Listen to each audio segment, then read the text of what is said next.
नमस्कार, हमारे चैनल वेदांत में आपका स्वागत है। दोस्तों, आज का हमारा विषय है प्रेम का त्रिकोणात्मक रूप। प्रेम की उपमा एक त्रिकोण से दी जा सकती है, जिसका प्रत्येक कोण प्रेम के एक एक अविभाज्य गुण का सूचक है। जिस प्रकार बिना तीन कोण के एक त्रिकोण नहीं बन सकता, उसी प्रकार तीन गुणों के बिना यथार्थ प्रेम का होना असंभव है। इस प्रेम रूपी त्रिकोण का पहला कोण तो यह है कि प्रेम में किसी प्रकार का क्रय विक्रय नहीं होता। जहाँ कहीं किसी बदले की आशा रहती है, वहाँ यथार्थ प्रेम कभी नहीं हो सकता।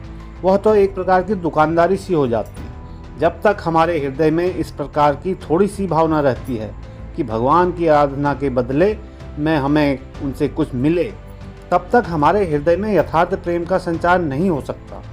जो लोग किसी वस्तु की प्राप्ति के लिए ईश्वर की उपासना करते हैं, उन्हें यदि वह चीज़ न मिले तो निश्चय ही वे उनकी आराधना करना छोड़ देंगे। भक्त भगवान से इसलिए प्रेम करता है कि वे प्रेमास्पद हैं। सच्चे भक्त के इस दैवी प्रेम का और कोई हेतु नहीं रहता। एक बार एक राजा किसी वन में गया। वहाँ उसे एक साधु मिले। साधु से थोड़ी देर बातचीत करके राजा उनकी पवित्रता और ज्ञान पर बड़ा मुग्ध हो गया। राजा ने उनसे प्रार्थना की, महाराज, यदि आप मुझसे कोई भेंट ग्रहण करने की कृपा करें तो मैं धन्य हो जाऊं। पर साधु ने इनकार कर दिया और कहा, इस जंगल में फल मेरे लिए पर्याप्त हैं। पहाड़ों से निकले हुए शुद्ध पानी के झरने पीने को पर्याप्त जल दे देते हैं। वृक्षों के छाले मेरे शरीर को ढकने के लिए काफ़ी हैं और पर्वतों की कंदराएं सुंदर घर का काम देती हैं। मैं तुमसे अथवा अन्य किसी से कोई भेंट क्यों लूँ? राजा ने कहा, महाराज, केवल मुझे कृतार्थ करने के लिए कृपया कुछ अवश्य स्वीकार कर लीजिए और दया कर मेरे साथ चलकर मेरी राजधानी तथा महल को पवित्र कीजिए। विशेष आग्रह के बाद साधु ने अंत में राजा की प्रार्थना स्वीकार कर ली और उसके साथ उसके महल को गए। साधु की भेंट देने के पहले राजा नियमानुसार अपनी दैनिक प्रार्थना करने लगा। उसने कहा, हे ईश्वर, मुझे और अधिक संतान दो, मेरा धन और भी बढ़े, मेरे राज्य अधिकाधिक फैल जाए, मेरा शरीर स्वस्थ और निरोग रहे। राजा अपनी प्रार्थना समाप्त भी न कर पाया कि साधु उठ खड़े हुए और चुपके से कमरे के बाहर चल दिए। यह देखकर राजा बड़े असमंजस में पड़ गया और चिल्लाता हुआ साधु के पीछे भागा, महाराज, आप कहाँ जा रहे हैं? आपने तो मुझसे कोई भी भेंट ग्रहण नहीं की। यह सुनकर वे साधु पीछे घूमकर राजा से बोले, अरे भिखारी, मैं भिखारियों से भिक्षा नहीं मांगता। तू तो स्वयं एक भिखारी है, मुझे किस प्रकार भिक्षा दे सकता है? मैं इतना मूर्ख नहीं कि तुझ जैसे भिखारी से कुछ लूं। जाओ, भाग जाओ, मेरे पीछे मत आओ। इस कथा से ईश्वर के सच्चे प्रेमियों और साधारण भिखारियों में भेद बड़े सुंदर ढंग से प्रकट हुआ है। भिखारी की भांति गिड़गिड़ाना प्रेम की भाषा नहीं है। यहाँ तक कि मुक्ति के लिए भगवान की उपासना करना भी अधम उपासना में गिना जाता है। शुद्ध प्रेम में किसी प्रकार के लाभ की आकांक्षा नहीं रहती। प्रेम सर्वदा प्रेम के लिए ही होता है। भक्त इसलिए प्रेम करता है कि बिना प्रेम किए वह रह ही नहीं सकता। जब तुम किसी मनोहर प्राकृतिक दृश्य को देखकर उस पर मोहित हो जाते हो, तो उस दृश्य से तुम किसी फल की याचना नहीं करते और न वह दृश्य ही तुमसे कुछ मांगता है। फिर भी उस दृश्य का दर्शन हमारे मन को बड़ा आनंद देता है। वह तुम्हारे मन के घर्षणों को हल्का कर तुम्हें शांत कर देता है और उस समय तक के लिए मानो तुम्हें अपनी नश्वर प्रकृति से ऊपर उठाकर एक स्वर्गीय आनंद से भर देता है। प्रेम का यह भाव उक्त त्रिकोणात्मक प्रेम का पहला कोण है। अपने प्रेम के बदले में कुछ मत मांगो, सदैव देते ही रहो। भगवान का अपना प्रेम दो, परंतु बदले में उनसे कुछ भी मांगो मत। प्रेम के इस त्रिकोण का दूसरा कोण यह है कि प्रेम में कोई भय नहीं रहता। जो भयवश भगवान से प्रेम करते हैं, वे मनुष्याधम हैं। उनमें अभी तक मनुष्यत्व का विकास नहीं हुआ। वे दंड के भय से ईश्वर की उपासना करते हैं। उनकी दृष्टि में ईश्वर एक महान पुरुष है, जिनके एक हाथ में दंड है और दूसरे में चाबुक। उन्हें इस बात का डर रहता है कि यदि वे उनकी आज्ञा का पालन नहीं करेंगे तो उन्हें कोड़े लगाए जाएंगे। पर दंड के भय से ईश्वर की उपासना करना सबसे निम्न कोटि की उपासना है। एक तो वह उपासना कहलाने योग्य है ही नहीं, फिर भी यदि उसे उपासना कहें तो वह प्रेम की सबसे भद्दी उपासना है। जब तक हृदय में किसी प्रकार का भय है, तब तक प्रेम कैसे हो सकता है? प्रेम स्वभावतः सब प्रकार के भय पर विजय प्राप्त कर लेता है।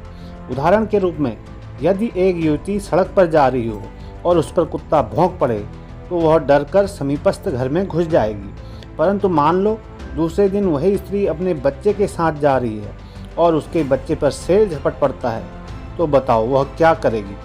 बच्चे की रक्षा के लिए वह स्वयं शेर के मुंह में चले जाएगी। सचमुच प्रेम समस्त भय पर विजय प्राप्त कर लेता है। भय इस स्वार्थ पर भावना से उत्पन्न होता है कि मैं दुनिया से अलग हूँ, और जितना ही मैं अपने को क्षुद्र और स्वार्थ पर बनाऊंगा, मेरा भय उतना ही बढ़ेगा। यदि कोई मनुष्य अपने को एक छोटा सा तुच्छ जीव समझे तो भय उसे अवश्य घेर लेगा, और तुम अपने को जितना ही कम तुच्छ समझोगे, तुम्हारे लिए भय भी उतना ही कम होगा। जब तक तुम में थोड़ा भी भय है, तब तक तुम्हारे मानस सरोवर में प्रेम की तरंगें नहीं उठ सकती। प्रेम और भय दोनों एक साथ कभी नहीं रह सकते। जो भगवान से प्रेम करते हैं, उन्हें उनसे डरना नहीं चाहिए। ईश्वर का नाम व्यर्थ में न लो, इस आदेश पर ईश्वर का सच्चा प्रेमी हंसता है। प्रेम के धर्म में भगवत निंदा किस प्रकार संभव है? ईश्वर का नाम तुम जितना ही लोगे, फिर वह किसी भी प्रकार से क्यों न हो, तुम्हारा उतना ही मंगल है। उनसे प्रेम होने के कारण ही तुम उनका नाम लेते हो। प्रेम रूपी त्रिकोण का तीसरा कोण यह है कि प्रेम में कोई प्रतिद्वंदी अर्थात दूसरा प्रेम पात्र नहीं होता, क्योंकि इस प्रेम में प्रेमी का सर्वोच्च आदर्श ही लक्षित रहता है। प्रकृति प्रेम तब तक नहीं होता जब तक हमारे प्रेम का पात्र हमारा सर्वोच्च आदर्श नहीं बन जाता। हो सकता है कि अनेक स्थलों में मनुष्य का प्रेम अनुचित दिशा में लग जाता हो, पर जो प्रेमी है उसके लिए तो उसका प्रेम पात्र ही उच्चतम आदर्श है।